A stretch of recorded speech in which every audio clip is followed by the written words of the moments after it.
Hey there. It is pitch black outside, and I have weird swamp hag hair going, and I look disturbingly like my Aunt Linda, which is not really what I was going for. But given all of that, I think it's long past time to do another reading from Local Economy Revolution Has Arrived. What's changed? We'll get it in the light there somehow or the other. Local Economy Revolution has arrived. What's changed and how you can help. Available wherever you get your books. This is a chapter called More Gardens.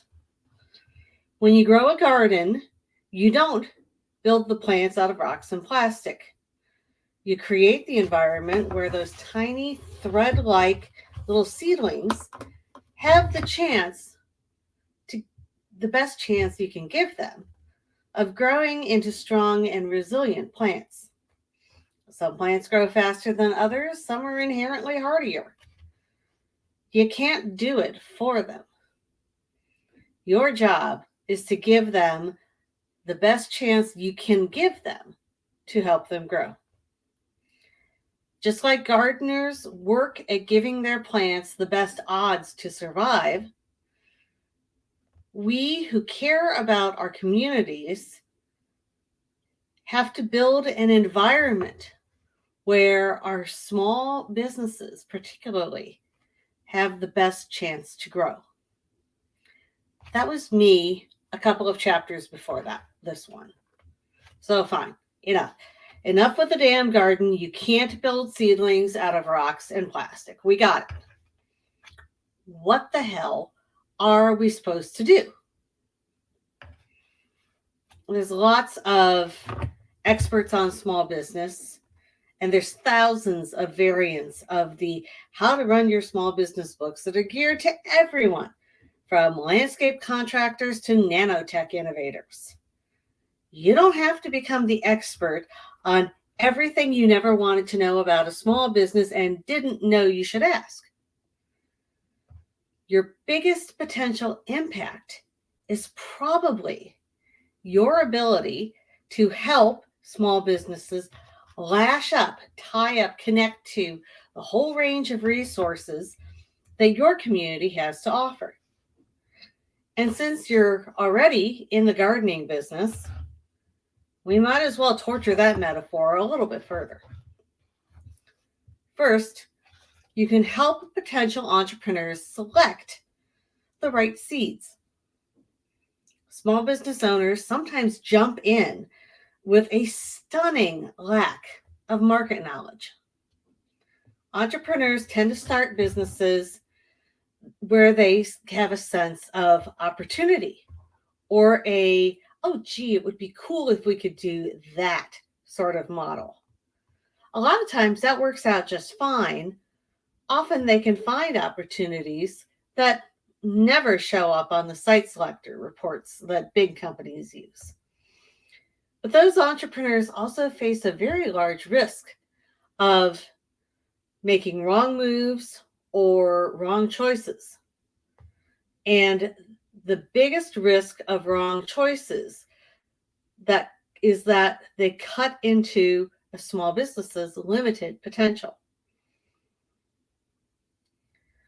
Limited capacity, rather. Missteps in the beginning can set a small business up for failure, and anything that wastes what capacity they have cuts away at a very thin layer of resources. Communities can help new businesses select the right seeds by sharing real-world information about their assets and their opportunities. What's our economic makeup as a community? Where are we oversupplied? Where are we undersupplied? What are the hidden, maybe small-scale opportunities that result from population subsets or unusual demographics or unusual regional destinations that out-of-towners just aren't going to know about? This information isn't hard to come by if you know where to look, but it can make all the difference between a hometown success story and a could have been if only. Second, we can prepare that soil. If you're starting a garden on a vacant lot, you don't just throw seeds down and hope for the best. You have to make sure that the dirt can nourish the plants that you're planning to grow. And of course, all dirt is certainly not created equal.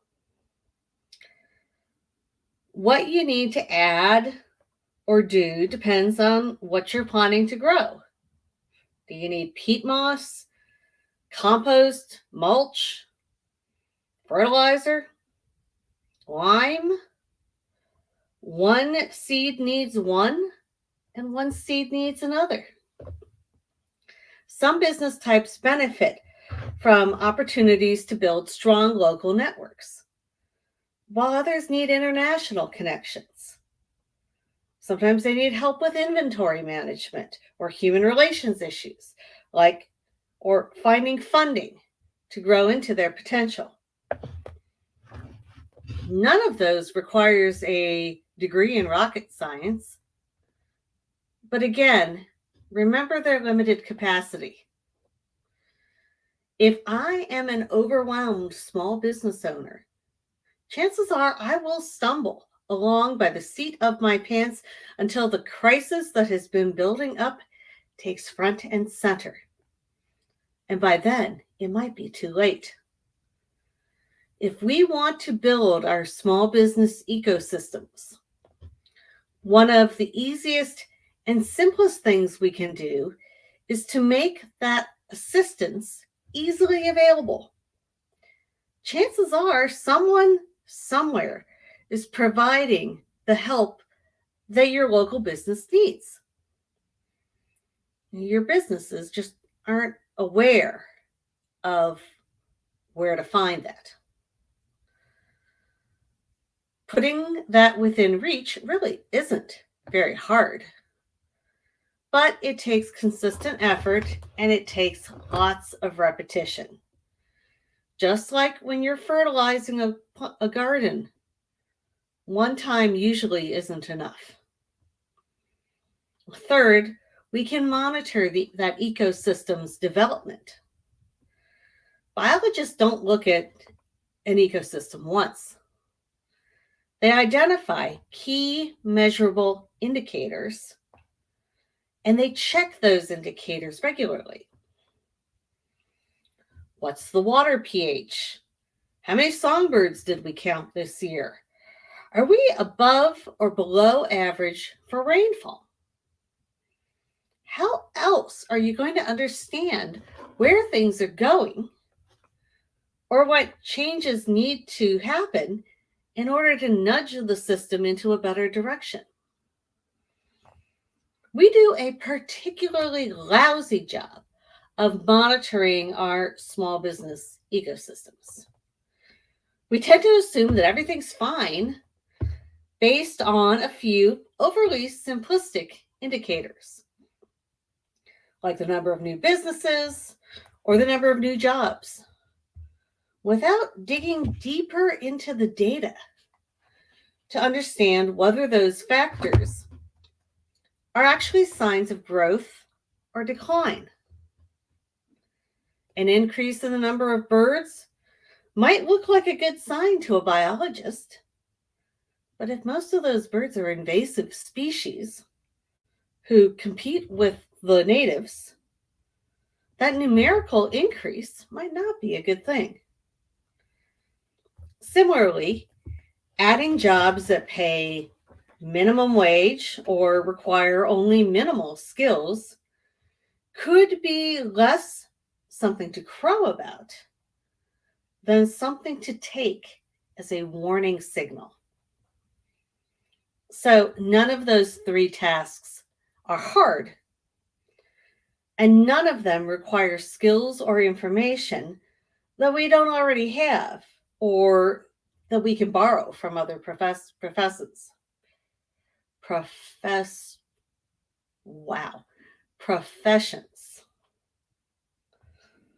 What we do need is to bring that diligence and the long-term perspective to cultivating our local small business ecosystems. It's not going to happen all overnight. And if we don't take care of it, the things we want to grow aren't. So that's a selection from The Local Economy Revolution Has Arrived, What's Changed and How You Can Help, available wherever you get your books. So thanks for listening. And I hope that that gives you some encouragement and some good ideas for how you can help the community that you care about, whether you're a volunteer or a staffer or just someone who cares about their community and hasn't figured out what to do with it. We've got great opportunities. We've got great communities. We just need to put in a little work. So thanks, and go get them.